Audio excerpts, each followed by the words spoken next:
Alô, alô! Bom, eu aqui de novo. Por que que eu estou fazendo mais um vídeo hoje? Isso acontece porque ontem, dia 28 de agosto, né, houve aquela grande sabatina, né, ah, aquela entrevista entre os candidatos. E bom, vamos dar uma palhinha, só que com uma visão um pouco mais detalhada em cima de cada palavra que eles falaram. Vamos debulhar toda essa entrevista, toda essa reuniãozinha entre eles. Isso com cada um deles. Eu não sei por onde começou, eu não vi a reunião, né? Eu não vi essa entrevista com eles, pelo simples fato de que eu estava muito ocupado fazendo algo muito mais importante, que era qualquer outra coisa dormindo. Com todo respeito, nossos candidatos hoje são todos uns bosta. Só irei votar no Bolsonaro por um único motivo. Mano, eu não quero o PT no poder. Não quero nenhum outro esquerdista no poder. E ele é a única, assim, opção que... né? Foge dos esquerdistas. Mas vamos lá. Começando. Aqui, não sei se essa é a primeira cena, só sei que é... Bolsonaro pergunta a Ciro Gomes sobre política para mulheres. Meu Deus, imagino o que deve ter sido falado. O próximo a perguntar é o candidato Jair Bolsonaro. Candidato para quem pergunta? Quem está sobrando aí? A senadora Simone Tebet e Soraya Tronic. O Ciro Gomes também. Vou perguntar para o Ciro. Tem um papo sobre mulher aqui, Ciro. Tá? O Ciro. Ótimo, já começamos bem com uma estratégia interessante.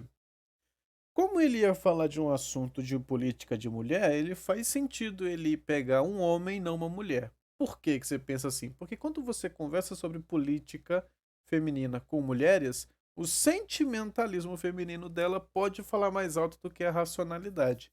Então, você falar de economia, de questões de esporte, de educação com mulheres é mais tranquilo, porque não afeta elas diretamente como, vamos dizer assim, indivíduo representado pelo assunto, né? Um assunto genérico. Assim como também não aconselho conversar sobre políticas masculinas com homens, né? É mais interessante com mulheres. Por mais que seja interessante mais ter a opinião de quem está sendo envolvido no assunto. Mas vamos voltar, vamos deixar quieto aqui. Defesa da mulher é uma obrigação nossa. Nós tivemos vários programas, né? Além das quase 70 leis aprovadas. Tivemos o programa Qualifica a Mulher, que estimula ações que promovam a autonomia econômica das mesmas. Programa Mães do Brasil, para amparar mulheres no exercício de sua maternidade. Casa da Mulher Brasileira, também é outra ação nossa. E nós temos também um grande programa de microcrédito na Caixa Econômica Federal. Esse último programa, né, que busca inserir a mulher no mercado de trabalho com esse microcrédito, que ela pode fazer o empréstimo e abrir seu salão de beleza, por exemplo. Políticas como essa, o que você acha? Você tem como ampliá-las? Presidente Bolsonaro, a grande questão da incompreensão e da crítica que muitos fazemos é que o senhor, aparentemente, não percebe ou não dá valor, não respeita, com a devida delicadeza, com a devida profundidade, que todos nós devemos, essa grave... Meu Deus! A pergunta foi se ele é capaz de expandir o programa ou se ele tem uma questão metafísica perante ao assunto. O Bolsonaro foi também sacana, né? Ele resolveu jogar pra todo mundo e na cara de todo mundo que ele fez trabalho pra mulher. Mas beleza, tranquilo, né? Nem vamos entrar nesse mérito. Mas porra! Você responder com uma questão metafísica, uma pergunta simples de sim ou não? Caralho, o cara lhe pergunta, você é capaz de expandir esses programas? Sim ou não, porra? Em 1 segundo você responde essa merda. Sim ou não? Porra! O cara quer o quê? Parecer que sabe de metafísica? Porra, vem discutir filosofia comigo, neném. Questão feminina. Nós assistimos todos aqui, a jornalista Vera Magalhães, quantas vezes já me criticou, quantas vezes já me trouxe algum dissabor no seu jeito, no seu estilo de fazer. A minha é uma amiga que eu respeito, que eu quero bem e respondo às vezes assim com certa dureza. O senhor disse certa feita, para chocar todos nós, que nasceram os seus 3 filhos e que aí nasceu uma filhinha porque teve uma fraquejada. Isto é o que faz com que as pessoas desconsiderem as suas políticas. Eu não entro nisso. O que eu quero entrar concretamente é que hoje... Na verdade, você citou justamente porque você quer entrar, mas vamos deixar quieto, vamos fingir que ele realmente tinha boas intenções com isso, tá bom? 78 de cada 100 mulheres brasileiras estão no limite recorde de endividamento. Elas não vão sair dessa dívida sem uma política pública. A minha obsessão é entender que uma mãe, quando o filho pede um pedaço de pão seco para comer e não tem, ela parte, rasga o coração. Isso só quem não compreende. É preciso ter um programa de renda mínima que erradique a miséria, porque o Brasil tem comida, diferente do fundão da África. A lei que eu quero propor Tem comida, mas nenhuma comida é de graça, tá? Só para deixar claro. de combate à ganância, Eu fico um pouco preocupado quando começam a falar isso, vamos combater a ganância, porque normalmente você quer combater a ambição e não a ganância. A ambição é diferente de ganância. Mas eu explico isso em outro vídeo para esse vídeo não ficar muito extenso. Provavelmente deve ter uns 10 a 15 minutos, eu não quero que ele fique longo. simplesmente faz com que a quitação da dívida das pessoas aconteça quando ela duplicar o gasto. Isso é o que eu não entendi. Eu já tinha escutado esse vídeo, né? Eu já tinha escutado um pouquinho, alguns minutinhos antes de eu ter iniciado a gravação, e eu já tinha parado nessa parte. É isso que eu não entendi. Vamos voltar aqui pra gente entender. Aconteça quando ela duplicar o gasto. Quando ela duplicar o gasto. Cara, vamos lá. Faz com que a quitação da dívida das pessoas aconteça quando ela duplicar o gasto. Não, pera um pouco. Vamos supor o seguinte, eu tenho uma dívida de R$1.000 numa loja. O meu gasto mensal é em torno de 800 a 700, beleza? Assim, eu ganho uns 1.500, 1.600. Acredito que o salário mínimo deve estar em torno de uns 1.350 ou 1.380, uma coisa assim. Se o meu gasto é 800, eu vou ter a minha total quitação se eu começar a gastar 1.600? Não, pera. Não faz sentido. Como assim eu vou dobrar? E outra, para eu dobrar esse meu gasto, como que eu dobro um gasto se eu não tenho renda? Para se dobrar gasto tem que ter renda. E para ter renda, ou você consegue um trabalho que pague melhor, ou você aumenta salário. Aumentar salário também tem questões econômicas que eu explico em outro vídeo quando eu falar sobre tabelamento de preço. Quando eu falar de tabelamento de preço, eu falo sobre aumento de salário. Mas vamos lá. Para você dobrar algo, você tem que ter pelo menos de onde tirar. Você não tem como tirar de um salário de 1.300, 1.600 de gasto. É, no mínimo, loucura. E mesmo que você tenha a média de 1.300 liso total, ou seja, a pessoa não tem nem a reserva para poder guardar num banco, você que está me dizendo que ao invés de então ela gastar 1.300, ela vai ter que me gastar 2.600. Porra! Acho que a matemática não tava ajudando o cara, velho. E outra, como que ele vai fazer essa quitação de dívida? Você tá me falando que assim que você dobrar sua dívida, só dobrar seu gasto, você vai ter sua quitação magicamente paga? Que matemática maluca esse analfabeto tá querendo fazer? Porra! Ele tá querendo tirar dinheiro da onde? De impressão? No meu último vídeo eu expliquei como isso resolve. Quer imprimir dinheiro? Vai lá e imprime, babaca. Quero ver o que vai acontecer. Eu não quero nem estar perto. Não é razoável essa escravidão eterna, que é o mesmo modelo econômico. Você vai manter a escravidão 10 vezes pior se você fizer essa política. O Lula se zanga, o presidente Lula se zanga às vezes, é uma crítica que não é pessoal. O governo do PT É pessoal. transferiu para os bancos 4 trilhões e 88 bilhões de reais de juro. Eu fui fazer Pagamento de dívida. Não é transferência, é pagamento de dívida. É obrigação. Não, ele não fez coisa enorme. Ele fez obrigação de governante. Isso não é grande nem pequeno. Isso é apenas obrigação. a conta com o mesmo critério, transferiu com políticas importantes para o povo, 330 bilhões de reais para os pobres. Como nunca ninguém de verdade tinha feito nada pelos pobres, pouquíssimo. Isso é verdade. 330 bilhões, que é o que é marco nos anais, né, de de atas e outros documentos foi 330 bilhões, só que assim, isso é irrisório para um Brasil do tamanho que nós temos.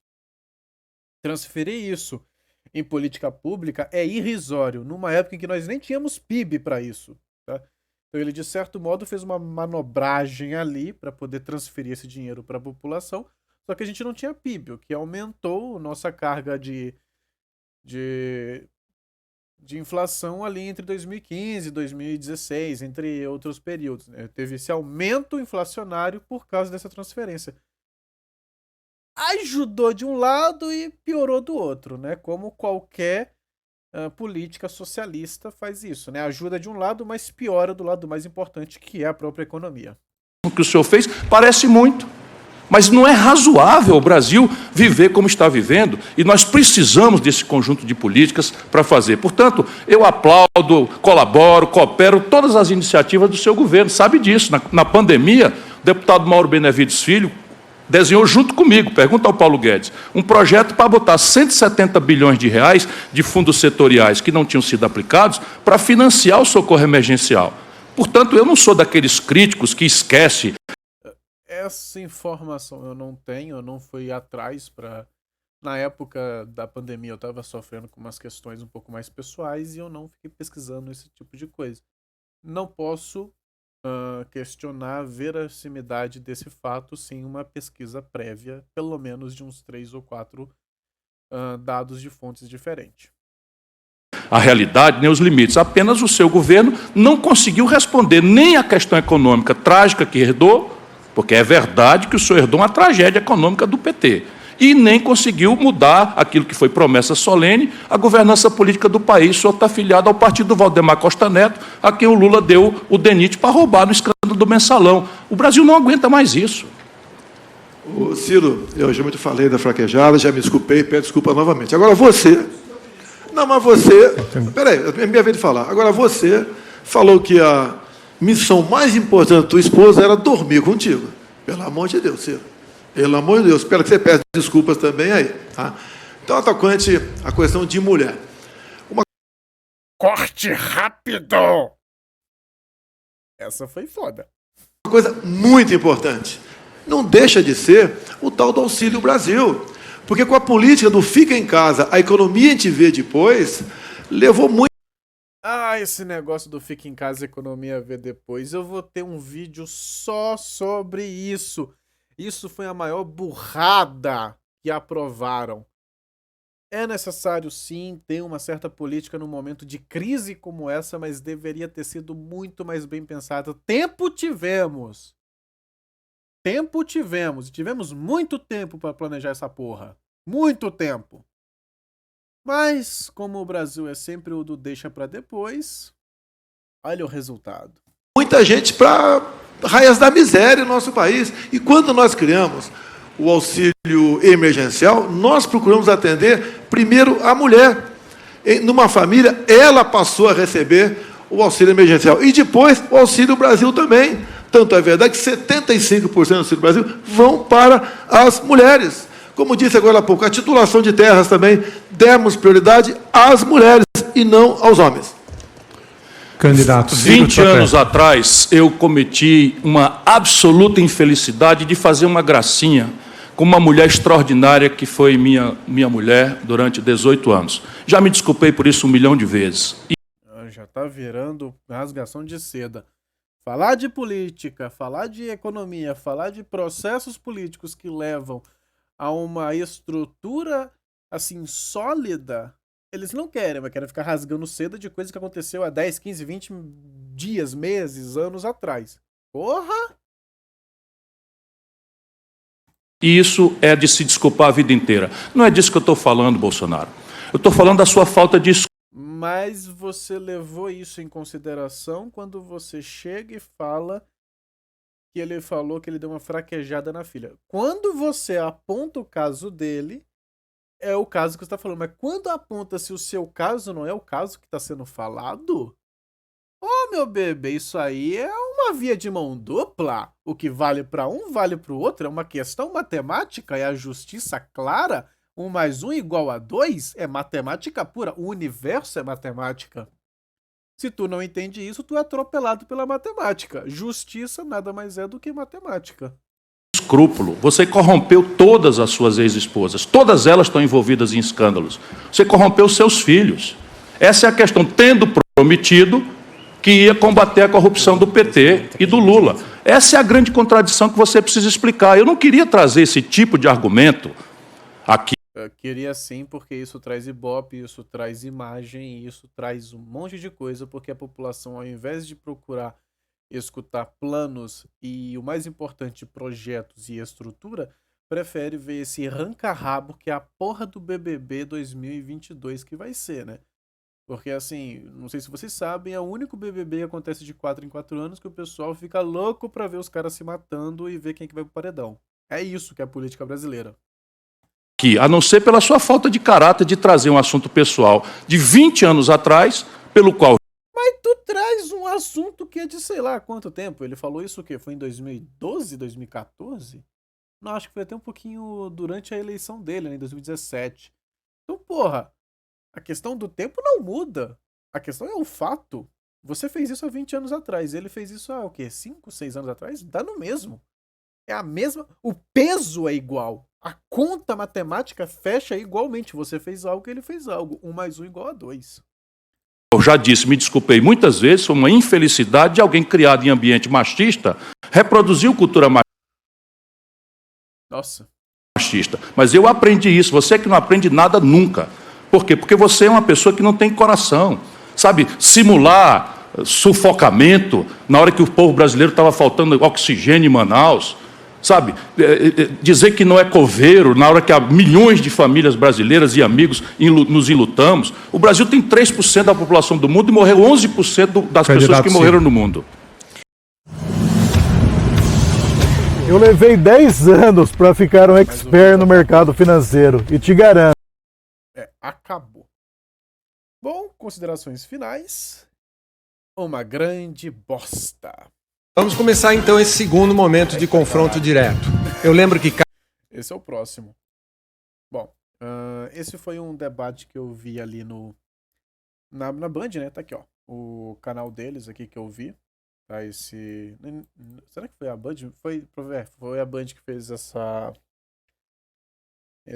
sabatina aí. Tudo bem. Né? Bom, agradeço quem viu até aqui.